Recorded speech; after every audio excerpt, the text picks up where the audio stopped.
Grimes went on Julia Fox's podcast Forbidden Fruits recently, and they talked about tech and art and all of that. But one thing they talked about is beauty standards being influenced by technology now. And you just know Julia Fox is so excited. She's like, this sounds so deep. We sound so intellectual. It's right interesting now. because like Julia Fox the rest of the time just wants to complain about men. Yeah. But it's kind of a vibe. It's interesting because when you look at these women in the clip, they are the definition of like what is considered like hip to look like on social media. Yeah. And not in real life. Her podcast really should be called The Bechdel Test. She should change the name of her podcast. It never passes. It would never pass. But let's look at this this clip of them talking about the first one, the one from Forbidden Fruits. Yeah. Okay, here we go, guys. The way that a lot of it's just her in a Reba wig. You can see it over here. You can see it over here.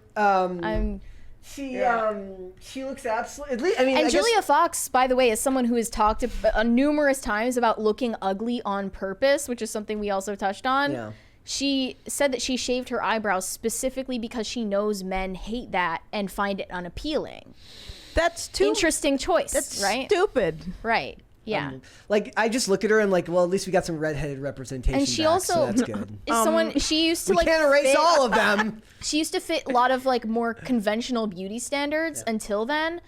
She's gotten like liposuction all over her body and now is just like a fashion ragdoll basically. I love the condom clothes she was wearing. She was wearing an entire outfit made of condoms recently. Yep. Yeah. That's the thing. Like boots that were just condoms. Okay. It's disgusting. All right, play the clip. Here we go. a lot of celebrities Photoshop their images, you know, and then like these girls like just have such unrealistic expectations because they're like, why can't I look like that? And it's like, boo, they don't even look like that. You know? I feel like the idea that the average person is like a 10 now is like maybe very oppressive if you're like a kid right now. Yeah. I feel like that's a concerning development. Yeah. I think this might be one of the most irresponsible things that tech is doing right now is allowing this stuff to exist. Totally. What about the beauty I really standard agree. of It's like demonic. What about the beauty standard of like painting your eyebrows in a way that's so actually not natural that maybe they're like, I just want my eyebrows to look like that and I just don't know how to do it. Is that unrealistic beauty standards? Grimes is gonna go back to her baby daddy Elon and tell him to censor photoshopped photos on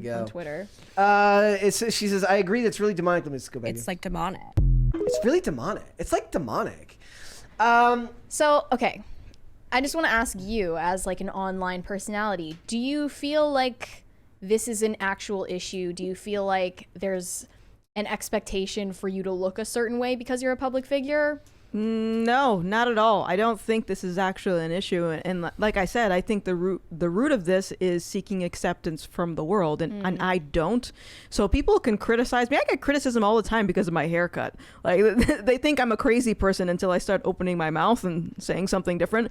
But it's like I don't seek that acceptance, so I really couldn't care if people make assumptions about me or, you know what I mean? Like I don't desire that. You can't lose a game that you never started playing to begin with. And the thing is like these girls on this podcast are just complaining. And honestly, if you really wanted to change, you know, see change in culture, don't give it any attention. Like learn to not be so adamant about seeking acceptance from people. Who cares what people say? You're going to get that anyway. You're a celebrity. Yeah, and even if you're not, you know, like Julia Fox would say, catering to the male gaze, you're going to be catering to the male gaze, gays.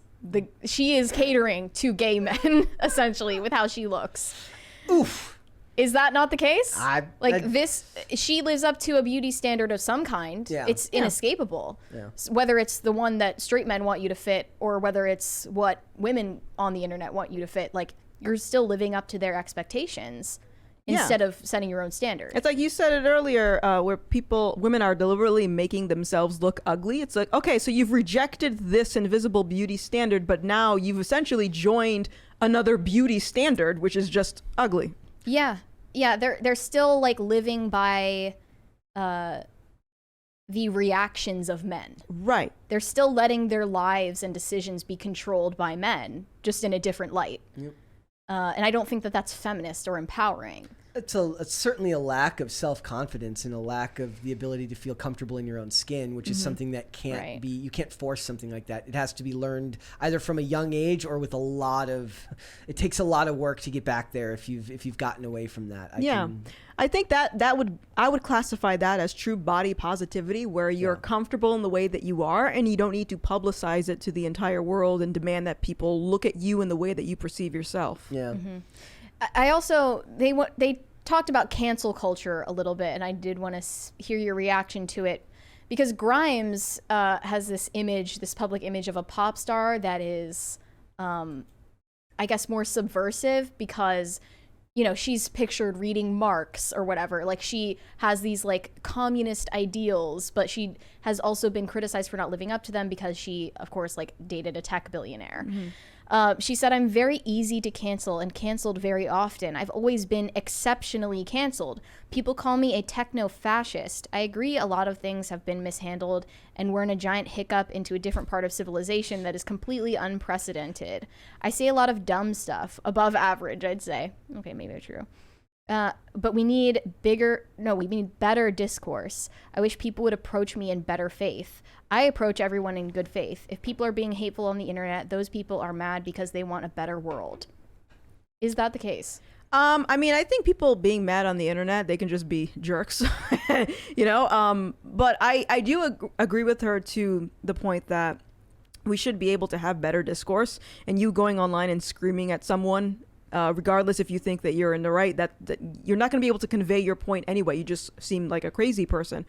So I agree with her in that sense, but it's also like I'm not gonna wait around and expect people to do that because you know, you're a public figure. She's literally courted an audience of militant communist tankies who LARP on the internet, and is wondering why people don't approach her in good faith. Yeah, and why they police her political stances and her personal life to fit a certain standard that. It's insane that, like, it's just like we were talking about with J.K. Rowling. Like, once you've courted a certain audience, which J.K. Rowling courted this audience of people who are obsessed with social justice for so long, they're gonna turn on you. Eventually, it's inevitable. Once you don't, you know, fall in lockstep. Yeah, that's the problem with a lot of what's going on right now when it comes to fandoms, is that there's this unattainable level of, like, you're supposed to conform to everything that group wants, and obviously you can never make everyone happy. That's not going to be a thing. It should be introduced early on that what you want is to be able to agree to disagree with the people, even within your fan base, even within your circle of friends, because if all you're doing is expecting the person that you follow or the people that follow you to hold the same beliefs as you, you're basically on a collision course to eventually something going wrong. Yeah. Like, we're seeing that right now with Taylor Swift and her boyfriend guy. Yeah, she has this new relationship with a guy who is problematic and has said a lot of offensive things. Imagine and now her fans. What does that even mean? Imagine being mad at Taylor Swift for bad dating choices of all things now, rather than like 20 years ago. What he has said or done is totally irrelevant. But Taylor Swift has made it a point to become politically outspoken for several years now, and has now courted this leftist audience that expects certain standards of behavior from her in that way. So you're playing with fire. Like, she was engaging with the risk of becoming politically outspoken, and it was like, oh, well, you're going to lose all of your right-wing fans. That's not the risk that she was taking. The risk she was taking is she was playing with fire. When you become politically outspoken, then it's the leftist fans who are going to turn on you. It's not the right-wing fans who have turned on her. I'm just picturing like a guy with like a Gadsden flag behind him, like chopping wood to "You Belong With Me." And he's just like, I'm not doing this anymore. Right, like, as if she had some like contingent of like MAGA-tard fans or something that she never had in the first place. But like, I don't really feel bad for people that like court this audience. Yeah. She also, Julia Fox is on Amber Heard's side. I saw that. Yeah, we've got a few other clips to react to from this podcast. Julia Fox has some interesting controversial takes. thing that you have done is publicly very openly from day one defend Amber Heard, which when you first did that, I was like, oh no. She looks nuts. Yes. She looks like she would throw your clothes out the second floor of your apartment and scream it. When someone shows you Actually, I'm not even who they are, believe them. Yeah, as they say. joking. Everyone on my team called me and was like, stop. And I was like, I can't. Just hearing. Oh my God. I'm sorry, pause. She literally has a shirt on with a man crossed out. Look at Like that. this is your principled stance. I wonder if her, Amber Heard, and Mia Khalifa with the dog thing, they could all get together and start a club. The dog thing. The being dog, like, the mask, and the her, Amber Heard, they're kind of in the same boat in a way. Yeah. All right. The recordings of him and the things he would say to her and stuff, it just reminded me so much of just a typical narcissist guy that I've been in relationships with like so many times. Think she is like throwing bottles at those guys' heads and then mocked them after she punched them and said, "I'm not punching you, I'm hitting you." This is a Freaking psychopath. some heavy projection here. Just different man, same situation.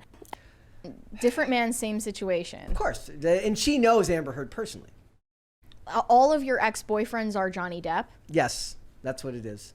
Sounds like a personal problem. Yeah, what? Like you did. Like, well, it's the This thing. is Like, the thing. It's all the feminists who say they're so attracted to these toxic, narcissistic, misogynist men. and just I don't think this is the experience of ordinary women. It's also the same thing with Taylor Swift. It's like at a certain point, maybe there should be at least a couple of songs that say, maybe I'm the problem. She had one admission of guilt in her entire career. Well, given Taylor Lautner. how many bad relationships she's had, maybe a couple of songs that say, hey, a little bit of introspection might be a good thing. I'm just saying. I don't know. Maybe I'm wrong. Maybe I'm wrong. I don't know. And then we have this other clip where they're talking about Trump getting reelected. Oh, yes. I forgot about this. Going to be reelected. Well, that's a good question because he is Gemini. What? And Jupiter, the giver of gifts and luck, makes its rare once in 12-year appearance in 24. Oh, no. Oh, no. What are we going... Maybe that luck will be for him not going to jail. Yeah. Oh, thank gosh. I was so worried for a second there. It's very true. It's very true. It could be something like that. Yeah. I think we're ready for something fresh and new. Yeah, When we am need I some gonna- young people in the White House. We Yes. need representation. Yeah. What does that mean? It gets worse. These old white men, nobody has anything in common with them. They have no idea what the real world is like. They've been living in their bubbles, shielded from reality for so long. How can they accurately identify Lead our our country. needs and lead our, like they're so out of touch. It's and we crazy. like This is not a real podcast. Yeah. I refuse. Julia Fox, she is totally not in her own isolated cultural bubble. She's in touch with where the culture is. She's got at her right now. finger on the pulse. Her of the finger is on the culture. pulse of the culture. Yes, Yeah. it is. Hopefully the culture doesn't blow up with her brother. Like, yeah, that's not a good thing. Like is that Dunning-Kruger? Would that be Dunning-Kruger here, where like she doesn't realize like, I just To think that Hollywood isn't an isolated bubble in and of itself. Yeah. Right. That shields you from reality.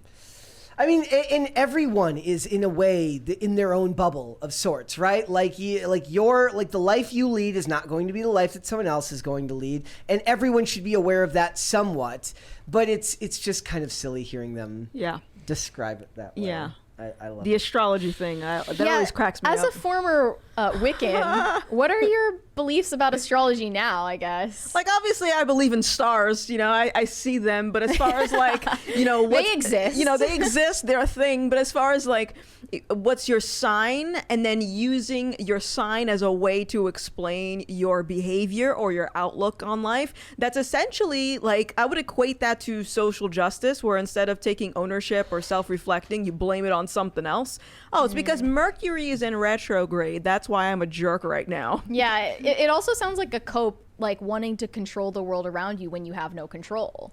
That's like, I think what a lot of the witch talk stuff and the astrology stuff is about, is like wanting to exert control over other people. When a woman backs up and hits a fire hydrant and says, "Whoops, it's because I'm a Capri Sun."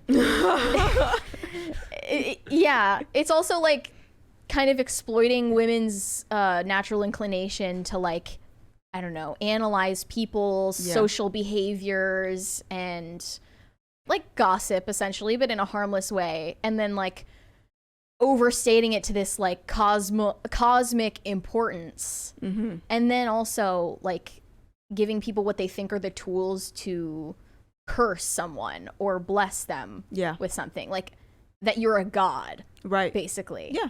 And other people are laughing at it, but these like witches, these so-called witches online, actually do believe that this is real. Yeah. I mean, I believed it for a while. I think like this is like controversial, but I think some witchcraft is real, has real effects in the world, but that it's not for us to play with, simply. Yeah, Like, I don't think we should be playing with it at all. I don't think, and if someone tries to do a spell, I don't think it's them doing anything. Can you give me an example of like where you say you think some of it's real? Like, can you give me an example? I mean, I'm not like an expert on any of it, but like when people commune with demons, demons can use their permission to mess with people. I mean, demons aren't allowed to do anything that they're not allowed to do, you know? Is that why vampires aren't allowed to come in unless you invite them in? Well, I haven't met one, but I've heard. You're not allowed. A vampire can't come in unless you invite them in. I feel like the response to all of the witch talk nonsense isn't just to call it nonsense. Like, I don't know, have some... No, I do believe that you can, like, there is magic. Like, I do believe in that. I believe in a spiritual realm and things of that nature. But I think the biggest thing that people don't want to consider, it's like, okay, if you call yourself a witch and you're going to do all these spells, you think that what you're doing is you're manifesting something. But really, you don't know who's on the other side of that. Yeah. It's like you're answering the phone, but you don't really know who you're talking to. Right, exactly. Yeah, I think that it should be treated with a little more seriousness, but also like it's such a mistake to like frame this as like a community that you belong to, and also like something that you can consume by like buying products on Etsy. It's always Etsy too. Yeah. It's always like Etsy. buying crystals and thinking that they exert power. But as like even just like that, I can literally go into like Walmart and find like witchcraft stuff. I can go into whatever it's store. Everywhere now. Everywhere. That's somehow that even new? creepier. Is that new? Because I never saw tarot card decks at Barnes and Noble in the 2000s. It was a I slow see it now, drip all I over the think. place. That's somehow even That's somehow even more depressing. Like, you don't just got like witchcraft, you've got Walmart witchcraft, and that somehow feels like capitalist witchcraft at its. Yeah, it's literally that. But you know what? That tells me that there are people that are seeking to fill some type of a spiritual hole, but without the commitment. True. Yeah. It's like it's woke capitalism, but Wiccan capitalism. I want to get Donald Trump out of office, but I don't want to campaign against him. I'm just gonna. You want the get easy some way out. Now you're not president, guy. You want the easy way out that doesn't require anything from you. And you know, there's at least one Wiccan out there who's like, I did that. Like, I cast a When spell. he got arrested, they were like, it's because I hexed Trump. Thanks for watching. Listen to full episodes of Pop Culture Crisis on Spotify. Keep up with us on social media and make sure you subscribe and ring that bell so you never miss the show. Bye, guys.